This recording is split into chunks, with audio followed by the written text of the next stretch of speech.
faremos um podcast com convidados do Santo Agostinho. Falaremos sobre a Amazônia, povos originários e a COP30. Bom, para começar, não podemos falar sobre o Brasil sem citar os povos originários. Não podemos falar sobre cultura sem lembrar de seus costumes. E, principalmente, não podemos falar sobre o imaginário nacional brasileiro sem falar de sua história. Os povos originários estão no nosso território desde antes da chegada dos portugueses e do tal descobrimento, vivendo sempre em sintonia com a natureza, nunca explorando seus recursos e sempre aprendendo a viver com ela e não só estar nela. Bom, para os povos indígenas, a relação com a natureza é vista como uma interdependência essencial. Eles não distinguem entre a humanidade e a natureza de maneira separada, mas entendem que todas as formas de vida, seres humanos, animais, plantas e os próprios elementos naturais, estão conectados em uma teia de vida que deve ser respeitada e preservada. Em muitas dessas culturas, a Terra não é apenas um espaço de habitação, mas um ser vivo, um ente com o qual o ser humano tem uma relação de cuidado e reciprocidade. Isso implica práticas de uso sustentável dos recursos naturais, como a rotação de culturas e o manejo florestal, que garantem a regeneração e a continuidade dos ecossistemas. Por outro lado, a exploração predatória, impulsionada por interesses econômicos externos e pela ideia de domínio sobre a natureza, colide diretamente com essa visão indígena. O desmatamento desenfreado, as queimadas e a mineração irresponsável não apenas degradam o meio ambiente, mas também destroem modos de vida sustentáveis, resultando na perda de biodiversidade e na destruição de habitats. O impacto da exploração predatória vai além do ambiental, afetando as práticas culturais e espirituais das comunidades indígenas que dependem do equilíbrio ecológico para a manutenção de suas tradições. Nesse contexto, a COP30, que será realizada no Brasil, representa uma oportunidade crucial para conectar as discussões sobre a Amazônia e os povos originários com as agendas globais de sustentabilidade e combate às mudanças climáticas. A conferência tem o potencial de amplificar as vozes dos povos originários e reconhecer seu papel como guardiões das florestas e da biodiversidade. Além disso, a COP30 pode ajudar a promover políticas públicas que integrem práticas de preservação ambiental com o respeito aos direitos dos povos originários, fortalecendo sua participação ativa nas discussões sobre soluções para a crise climática. Bom, agora iremos discutir todas essas questões com os alunos do Colégio Santo Agostinho. Então, estamos aqui com os alunos do Santo Agostinho, Joaquim, Luca, Fernanda e Thomas, para falar um pouco sobre a Amazônia, os povos originários e a COP30. Bom, primeiramente eu gostaria de perguntar para a aluna Fernanda qual é a relação entre a preservação da biodiversidade, as mudanças climáticas e os povos originários? Bom, eu vou começar a explicar um pouco sobre esse assunto a partir de que os povos originários, especialmente os que habitam a Amazônia e outras regiões de grande biodiversidade, elas desempenham um papel fundamental na preservação dos ecossistemas e também na mitigação das mudanças climáticas, até porque suas práticas de manejo sustentável, como a agricultura de baixo impacto, o respeito aos ciclos naturais e o uso tradicional de plantas e animais, eles são completamente essenciais para manter o equilíbrio ambiental. Até porque a relação dos povos indígenas com a terra é baseada em uma visão holística, que é onde a preservação ambiental não é uma questão externa, mas uma prática intrínseca à sua cultura. Por isso, quando a gente respeita e fortalece essas comunidades, nós estamos promovendo práticas que combatem ao desmatamento e também preservam a biodiversidade global, ajudando assim a mitigar os efeitos das mudanças climáticas. Thomas, eu queria saber quais foram os impactos ambientais da colonização. Então, respondendo essa pergunta, a gente começa que a colonização ela vem desde os dias antigos até os dias atuais, né? Sendo marcada geralmente pela exploração intensiva dos recursos naturais, geralmente na Amazônia ou até em outras regiões ricas em biodiversidade.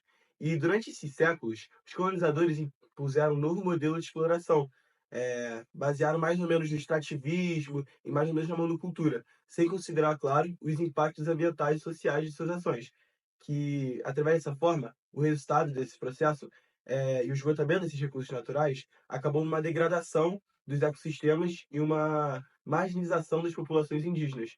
E, é claro, o processo de colonização, ao separar o homem da natureza, acabou se estabelecendo a premissa de que os recursos naturais eram infinitos e que servem apenas para a exploração, meio que ignorando a relação que os indígenas tinham com as próprias culturas deles ou tradições. E esse legado histórico contribuiu diretamente a poder, futuramente, ter uma crise ambiental atual, que é o que vemos nos dias de hoje persistindo, e é isso. Bom, pelo que o Thomas falou, esse legado histórico ele contribui para a crise ambiental atual. Luca, eu gostaria de saber de você. Qual é a conexão da Amazônia com essa crise ambiental atual? Primeiramente, a Amazônia é um dos maiores reguladores do clima global. Sua vasta biodiversidade e o papel de seu ecossistema na absorção de carbono a tornam crucial para mitigar as mudanças climáticas. O desmatamento e as queimadas, impulsionadas por atividades como a pecuária, a agricultura e a exploração ilegal de recursos, estão desequilibrando este papel vital. A crise climática está sendo acelerada pela destruição da Amazônia, e os efeitos não se limitam ao Brasil, mas afetam o clima global, alternando padrões climáticos interferindo em desastres naturais. Assim, a preservação na floresta amazônica é uma questão central no combate à crise climática global. Agora, falando sobre a questão da COP30. A COP30 é a 30ª conferência das partes da Convenção 4 das Nações Unidas sobre Mudança Climática, UNFCCC, um evento internacional que reúne líderes políticos, cientistas, ativistas e representantes de governo de todo o mundo, para discutir e tomar decisões sobre as questões climáticas globais. A COP30 tem como objetivo central intensificar os esforços globais no combate às mudanças climáticas, promovendo ações para limitar o aquecimento global, reduzir emissões de gases de efeito estufa e proteger os ecossistemas essenciais, como a Amazônia. A conferência busca fortalecer a implementação dos compromissos acordados em edições anteriores da COP, como o Acordo de Paris, além de estimular uma maior colaboração entre os países, o setor privado e as comunidades locais, incluindo os povos indígenas, para alcançar um futuro sustentável e mais resiliente frente às mudanças climáticas. Joaquim, como as questões da Amazônia, do Brasil, se relacionam com a COP30? A COP30, marcada para ocorrer no Brasil, pode oferecer uma oportunidade única para conectar as discussões locais sobre a Amazônia e as questões ambientais com as agendas globais de sustentabilidade e combate às mudanças climáticas. A Amazônia, um dos maiores reservatórios de carbono do planeta, deve ser um ponto central nas discussões da conferência. A participação de países, organizações internacionais e povos indígenas é fundamental para que se proponham soluções globais que considerem as particularidades locais. A agenda da COP30 pode fortalecer o papel dos povos originários, como guardiões da biodiversidade, reforçando a necessidade de políticas públicas que integrem as práticas tradicionais de preservação com as estratégias globais de mitigação das mudanças climáticas. De certa forma, a gente precisa defender a Amazônia, até porque a Amazônia, como o Luca falou, é o principal regulador das temperaturas e do clima no geral do nosso planeta. Assim, a COP30 deve ocorrer no Brasil em 2025, e ela representa uma chance dos indígenas poderem ser ouvidos em níveis globais. E a participação deles pode influenciar, de certa forma, a formulação de políticas ambientais que interagem com o conhecimento tradicional indígena e as práticas sustentáveis de manejo de recursos. Então, a proteção da Amazônia é o respeito pelos direitos dos povos originários, que são questões centrais para qualquer ação eficaz contra as mudanças climáticas. E a COP30, nesse momento, vai ser a chave para destacar a importância que esses fatores têm para o futuro do planeta e dos povos originários no geral. Bom, Thomas, voltando aos fatores históricos, qual é a ligação entre a colonização e a exploração de recursos naturais e os impactos ambientais?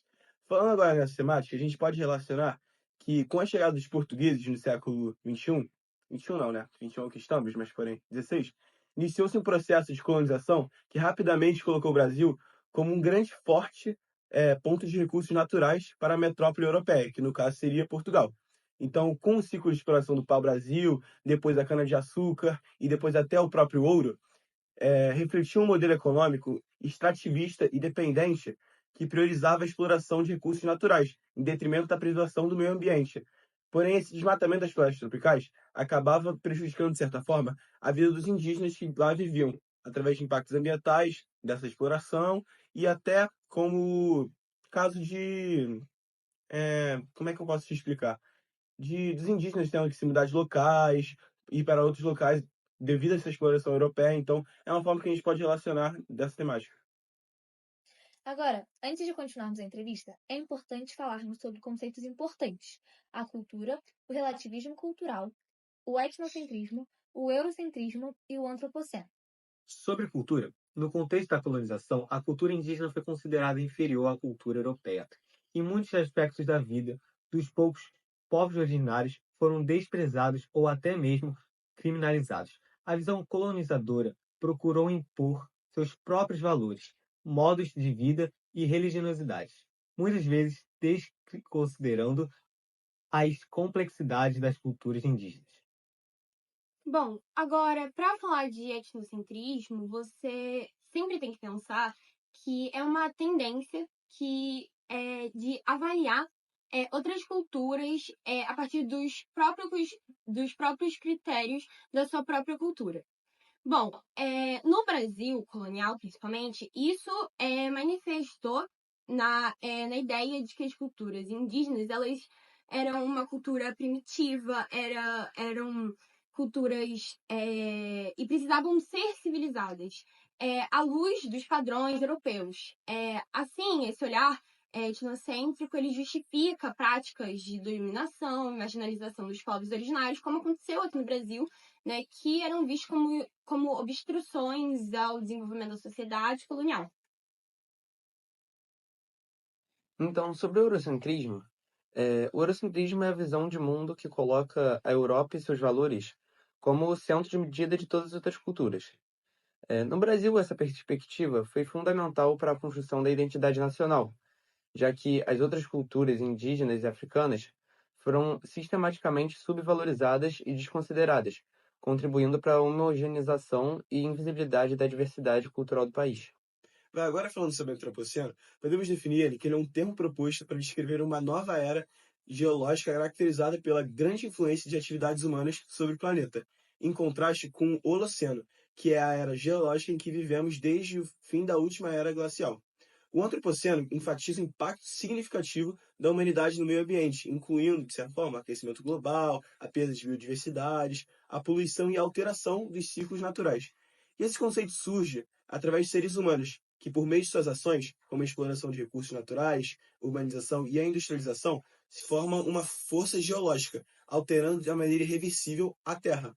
E muitos cientistas dos dias de hoje, ou dos dias antigos, acreditam que o antropoceno começou com a Revolução Industrial, mas há também uns que propõem outros marcos, como a invenção da agricultura ou até a detonação das primeiras bombas nucleares, como vimos em guerras e em outros fatores. Bom, gente, vocês em sala, vocês disseram que vocês viram o filme Uma História de Amor e Fúria e também a série Guerras do Brasil. Vocês poderiam falar um pouco sobre? Bom, o filme ele mostra como que os povos originários eles usavam e coexistiam com a natureza e sabendo usar, viver nela e usufruir do que ela nos dá de maneira correta, sem causar nenhum dano a ela.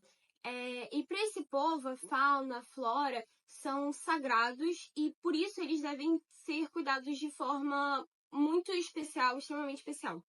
Bom, a natureza é um presente e ela é o que permite que esses povos possam viver e não ao contrário, como muitos hoje em dia pensam. E por isso devem ser protegidos a todo custo de quaisquer ameaças. O filme retrata acontecimentos muito importantes para a construção do país que conhecemos hoje. O primeiro acontecimento retrata é a fundação da cidade do Rio de Janeiro. Essa guerra durou 10 anos e ocorreu entre as tribos dos Tomoias, que estavam do lado dos franceses, e os Tupinambás, que estavam do lado dos portugueses. Em seguida, anos se passam e é retratada a revolta da Baialada. Após um participante da Guerra Nacional, da Guarda Nacional, o líder do movimento, que se chamava Balaio, se revoltou. Quando partimos para os tempos atuais, entramos na parte que o filme retrata a revolução contra a ditadura militar e os esforços das pessoas que lutaram para acabar com esse autoritarismo. Por fim, É apresentado ao telespectador um futuro hipotético e, aos poucos, muitas vezes de maneira inse- imperceptível, está se tornando verdade. Nessa utopia, o Rio de Janeiro está sendo controlado pela milícia, que atualmente é o maior problema da nossa cidade. Nesse futuro, as milícias que entram nos lugares em que o Estado não entra, controlam tudo e estabelecem que tudo deve ser comprado desde a coleta de lixo até a água e o pagamento não, e caso o pagamento não seja efetuado, haverão grandes consequências. Agora é a milícia que obtém o monopólio da violência. Nesses acontecimentos que vimos anteriormente, percebemos que desde a chegada dos portugueses, eles veem os indígenas como uma cultura inferior e que, de certa forma, eles estariam menosprezando eles e meio que diminuindo seus valores a partir do momento que eles vieram e fizeram essas coisas, como forma de exploração, forma de trabalho, enfim. E a gente pode relacionar todas essas ideias mais ou menos com uma ideia central de fúria, né? E como é que a gente pode definir essa fúria que eles enfrentam no filme? Essa fúria seria uma ideia de força caótica, denominada Ayangá, e que ela não é só pelas causas naturais que acontecem na vida dos indígenas. Podemos considerar como causas sociais entre a relação dos portugueses e as relações que os indígenas têm. Assim, podemos dizer que, dessa forma, a força caótica acaba operando, de certa forma, em desestabilizar esses dois cenários e esses dois pontos de vista. Assim, podemos também concluir que a Janaína, que seria a personagem principal, ela representa uma imagem indígena feminista da luta e da repressão que os indígenas sofreram desde essa época e desde esse período que eles estão vivendo com os portugueses. Bom, falando um pouco mais sobre a série, desde a chegada dos europeus, a exploração de recursos naturais tem sido uma das principais causas dos conflitos armados no Brasil. Bom, a procura por ouro, terra e madeira desencadeou diversas contendas, e não só entre os colonizadores, mas também entre os indígenas e as comunidades tradicionais. Além disso, a ocupação de territórios indígenas e a devastação da natureza durante o período colonial está diretamente ligada à extração de ouro em Minas Gerais e também em outras áreas. Além disso, provocando o deslocamento compulsório de comunidades indígenas e a devastação de suas terras, e levando por diversas guerras, como a Confederação dos Tamoios, a guerra também dos Aimorés, a Guerra dos Palmares, a Guerra dos Farrapos, e dito isso também, a exploração irrestrita desse recurso ainda repercute em diversos conflitos atuais, particularmente na Amazônia, onde empresas ilegais de mineração, como grileiros, madeireiros, competem por territórios e proteger recursos naturais. Bom, essas ações não apenas provocam conflitos violentos como as comunidades locais, mas elas também provocam danos irreparáveis ao meio ambiente, como o desmatamento e a contaminação dos rios.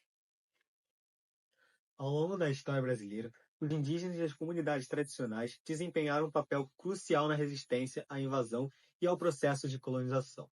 No começo, os nativos tentaram resistir aos invasores europeus, combatendo exércitos e, posteriormente, sofrendo genocídios e deslocamentos compulsórios. Ao longo do processo da colonização, os povos indígenas também se esforçaram para defender seus territórios e estilos de vida contra a exploração e a ocupação de suas terras. Ademais, grupos tradicionais, como quilombolas e ribeirinhos, tiveram um papel ativo na resistência aos avanços das frentes de colonização e na preservação de suas culturas. Frequentemente, se ajustando a novas situações, mas sem deixar de lado suas práticas e conhecimentos ancestrais. Os embates históricos, particularmente ligados à ocupação de territórios indígenas, persistem nas aulas de discussões, nas atuais discussões sobre o domínio da Amazônia e o direito dos povos indígenas sobre suas terras. A intensificação da pressão na região amazônica, motivada pela extração dos recursos naturais como madeira, ouro e terras para a agricultura, tem provocado novos embates. Indígenas e comunidades tradicionais continuam batalhando pela manutenção de suas terras e pela sobrevivência. Bom, agora, esses embates históricos, eles têm uma ligação muito direta com os desafios contemporâneos que os povos indígenas e a Amazônia enfrentam, né? Além disso, a devastação florestal, a violência e as ocupações ilegais de terras persistem como questões sérias, agravadas principalmente pela ação de grupos e empresas que procuram explorar a região de forma irresponsável. Adicionando também a degradação ambiental e as alterações climáticas impactam diretamente os estilos de vida dessas comunidades que se apoiam na conservação da biodiversidade e dos ecossistemas. Assim, os embates que tiveram início com a invasão europeia e a exploração de recursos naturais no Brasil não são uma ocorrência do passado, mas continuam a se manifestar de várias maneiras no presente, intensificando os desafios ambientais, sociais e políticos que a Amazônia e as comunidades indígenas enfrentam.